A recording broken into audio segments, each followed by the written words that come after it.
आप लोग की शिकायतें जाहिर सी हैं, क्योंकि आजकल की युवा पीढ़ी न जाने किस रास्ते की ओर भटक चुकी है। वह तीर्थ स्थानों पर, मंदिरों में और साधु संतों के दर्शन के लिए दौड़ पड़ी है।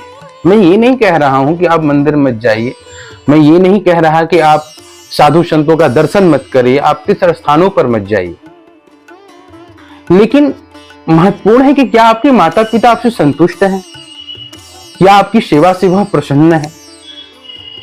क्योंकि शास्त्र में कहा गया है कि पिता धर्मः पिता स्वर्गः पिता ही परमं तपः पितरी प्रीतिमापन्ने प्रियन्ते सर्वदेवता।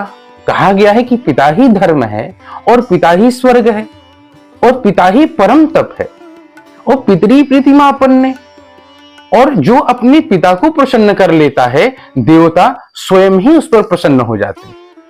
और कहा गया है साथ ही कि सर्व तीर्थमयी माता, जो हमारी माँ है वह सभी तीर्थों में श्रेष्ठ है, और सर्व देवतामय पिता, और मेरे पिता सभी देवताओं में श्रेष्ठ है। मातरम पितरम तस्मात्, जो माता और पिता की सेवा करता है उस पर सभी देवी देवता स्वयं ही प्रसन्न हो जाते हैं, और माता पिता की सेवा में ही आपके जीवन की सार्थकता निहित है। बात यह है कि पहनने के लिए आपको वस्त्र कौन देता है? माता पिता देते। आपका फीस कौन जमा करता है? माता पिता जमा।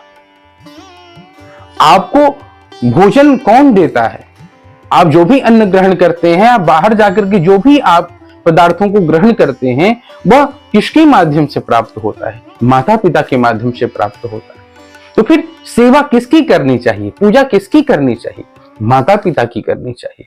आप भगवान की पूजा करिए, आप संत की पूजा करिए, लेकिन सबसे पहले माता पिता आप पर प्रसन्न हो, आपकी सेवा से प्रसन्न हो और वह आज्ञा दे, तब जाकर के आप संत दर्शन करिए और किसी तीर्थ स्थान पर जाकर के या भगवान का मंदिर जाकर के भगवान का दर्शन करिए। विचार करिए कि माता पिता के बिना प्रसन्न हुए क्या हम संत दर्शन कर लेने से या भगवान का दर्शन कर लेने से या तीर्थ स्थान पर जाने से क्या आपका जीवन सार्थक हो सकता है, या क्या उनकी कृपा आपको प्राप्त हो सकती है?